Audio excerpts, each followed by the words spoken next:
Welcome back to another fresh and exciting episode of Hidden Secrets in Books. You guys are welcome. I missed you guys a lot, my listeners and my audience. I've missed you guys so much. And as we always do on the show, we bring special guests to the show as always, and every day is a special day with our special guests. So today we have a special guest on the show today, Mike Van Pelt. Mike, welcome to Hidden Secrets in Books. Thank you so much for having me on, man. It's great to talk with you. Great to be here, and hopefully we'll provide some wisdom today for your audience. All right, Mike. I would like you to I would like you to introduce yourself to my audience. Sure. I get to have a lot of fun with my name because it just so happens my initials are MVP. So, I go by Mike or MVP, or a lot of people just call me VP growing up. But essentially, I am a Christian men's mentor, speaker, author. I've been a part of 5 best-selling books. 4 of them were collaborative books. One of them was my book that we put out last year, True Man, True Ways, a roadmap of discovery to the masculine heart. And it has really led me to create my keynote talk. So I'm doing a little bit more speaking on the power of asking for help. But I love this format as a podcaster. I just think this is such a great way to get your message out and for people to find people. So I have a lot of fun trying to build essentially not just a mentoring company, but a media education company, which is the real goal of not just True Man Life Coaching, but as we funneled it up into the soon-to-be released American Family Renaissance. So I'm excited about everything going on right now.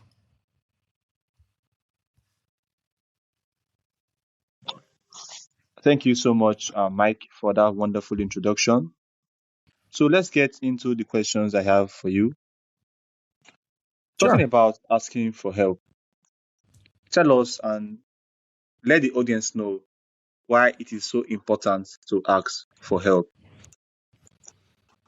There's this unspoken thing that happens a lot, and it's not just related to men, but men really, we do a wonderful job of burying the things that happen to us, our fears, our internal thoughts. We just push them down and suppress them, and we hope we never have to deal with it, but we always have to deal with it. It always shows up.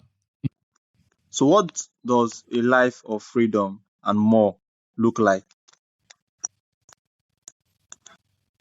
Well, I think every person would view this a little bit differently, but a life of freedom and more to me starts with having a foundational relationship with Jesus Christ and understanding the intimacy and the love that he has for us, and beginning to develop that relationship with him.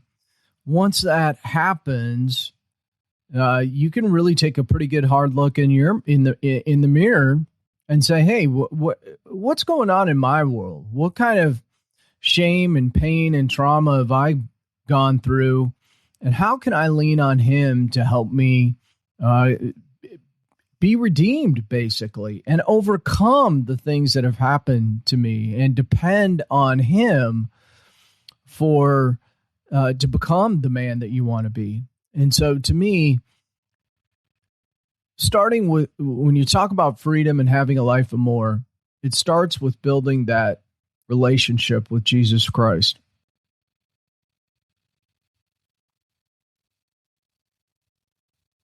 Thank you so much, Mike, for that wonderful answer. So,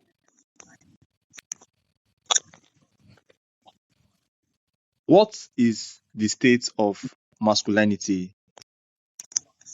I don't think we're in a very good place for many, many reasons. I think this has evolved over a number of years. But, there's here in the United States, Hollywood has done a great job of creating this idea of masculinity that they oftentimes refer to as toxic masculinity. Masculinity really has nothing to do with beating your hands on your chest and swinging from rope to rope like Tarzan did in the movies. But, the challenge with masculinity is a lot of us didn't have role models. We didn't have men that led us and taught us how to love and get in touch with our heart, with our emotions. And, when we begin to do those things, we can begin to explore the idea of what I would call biblical masculinity and what that looks like and how to model. And that's, it really starts, as I said earlier, by having that baseline relationship with Jesus Christ and then having a relationship with yourself. And I know that sounds funny, but the reality is that until you like where you're at or love, we could use the word love where you're at and love you're going to have a very challenging time loving your wife in the way that she needs to be loved or loving your children or being present with them. And so, I think that masculinity starts with understanding you. Where did you come from? What do you need to heal from? And what do you need to get in touch with in order to become the man that you want to be?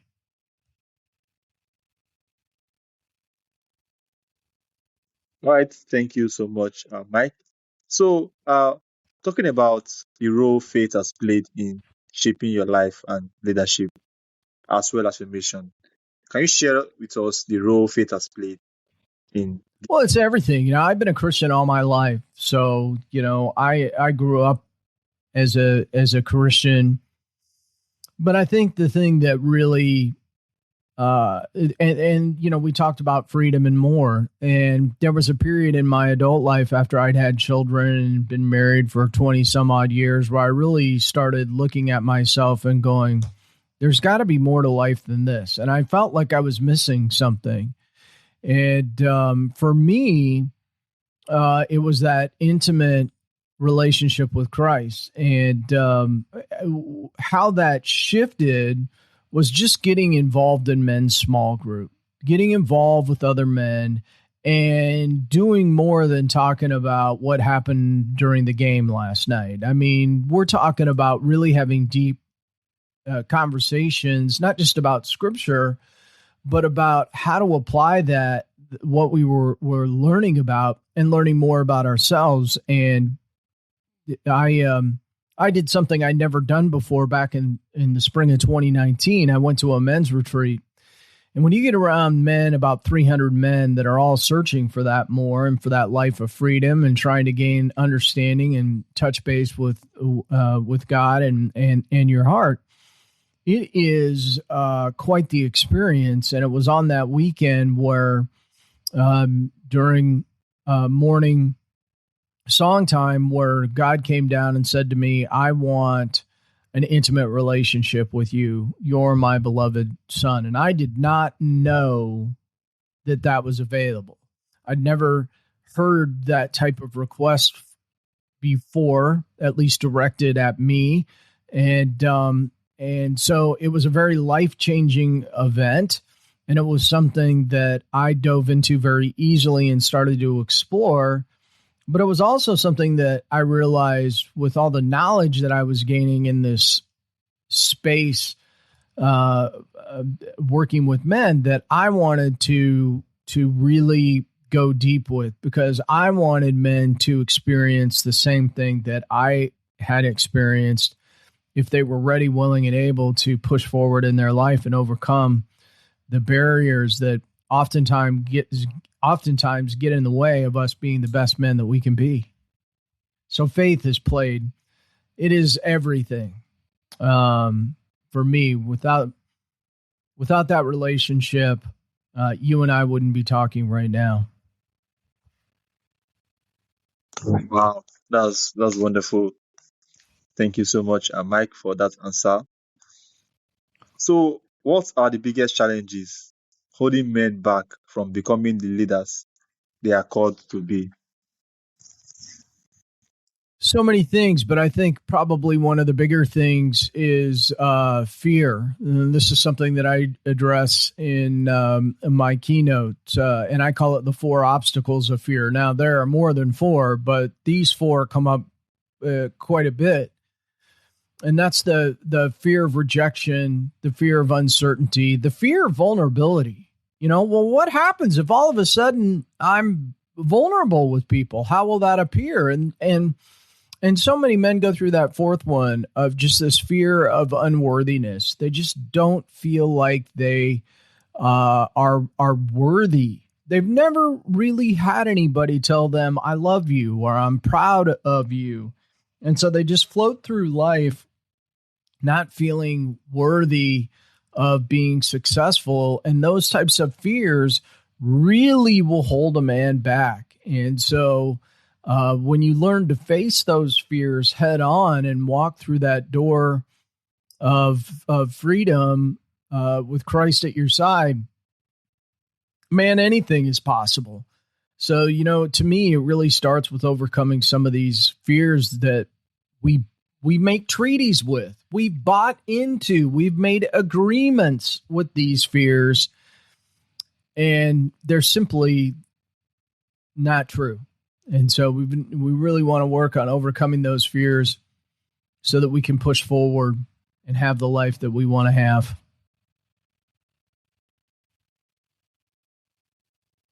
Wonderful, wonderful, Mike. Wonderful. Thank you so much. I'm sorry. The internet kind of bugged out again. You said something about the book, True Man, True Ways. I didn't catch the end. What inspired you to write True Man, True Ways? And what do you hope readers take away from the book? Yeah. What inspired me initially was a man that has done a lot of book publishing, and he really was passionate about what he was doing from the standpoint of everybody's got a story. And I knew that to be true.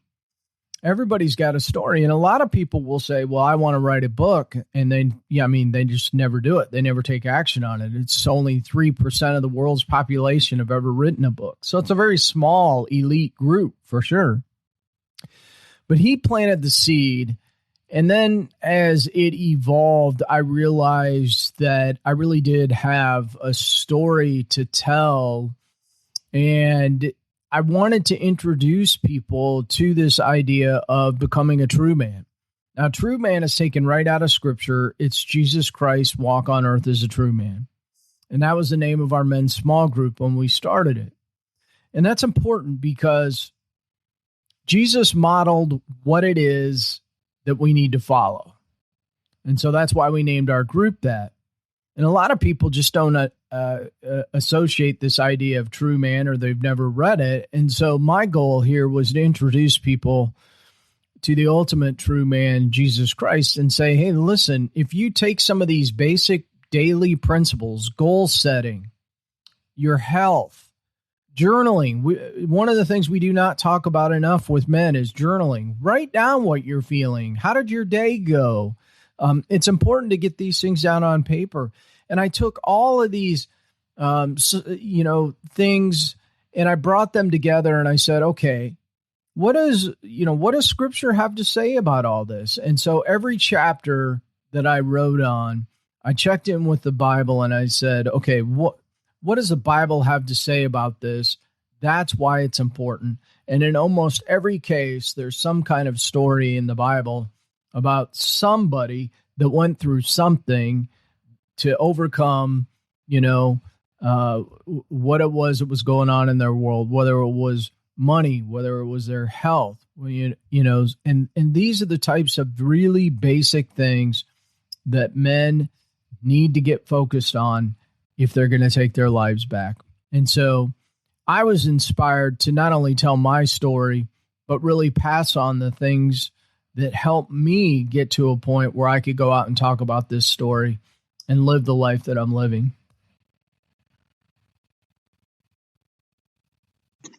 Thank you so much, Mike. So what is one daily habit every man should develop to become a better leader?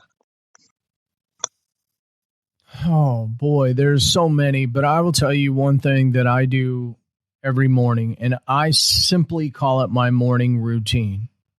And so part of it is, and I'll tell you my morning routine, and you can do it however you want to do it. I've tried various ways, but this is how it works for me. I'm typically up at 4:30 in the morning, and I'm going to go get my workout in right away. And I'm usually working out for a couple hours. I get that done, and I go right into my scripture reading, meditation, prayer. And I go look at my calendar. I calibrate my day, make sure I know exactly where I need to be at any one given point, what calls I have going on. Then I go get dressed and ready, and after that, I'm down at my desk. Why is that important? Well, you need to be a good planner.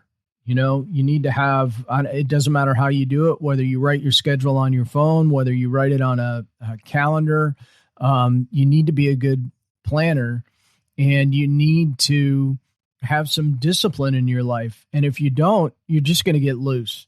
And what I see is that people that don't use their time wisely are controlled by their time. So in other words, they do things like sit on Facebook for an hour a day and wonder why they're obese. And these are real world problems that I'm telling you about. I'm not pointing fingers at anybody. These are real world problems that people have. And if you're going to be a success in life, you're going to have to be in action. And I think part of that is taking back control of your time. And I can tell you, when I operate outside my morning routine, sometimes I feel a little frustrated. Now, sometimes I have early morning meetings that take me off part of that routine. But at some point during the day, I'm going to make up for that.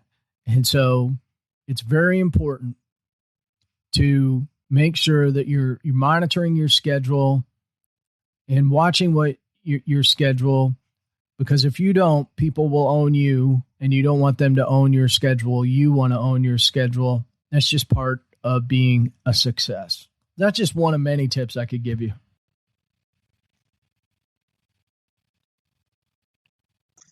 All right, Mike, thank you for sharing your wisdom and passion for helping men live with purpose, faith, and integrity.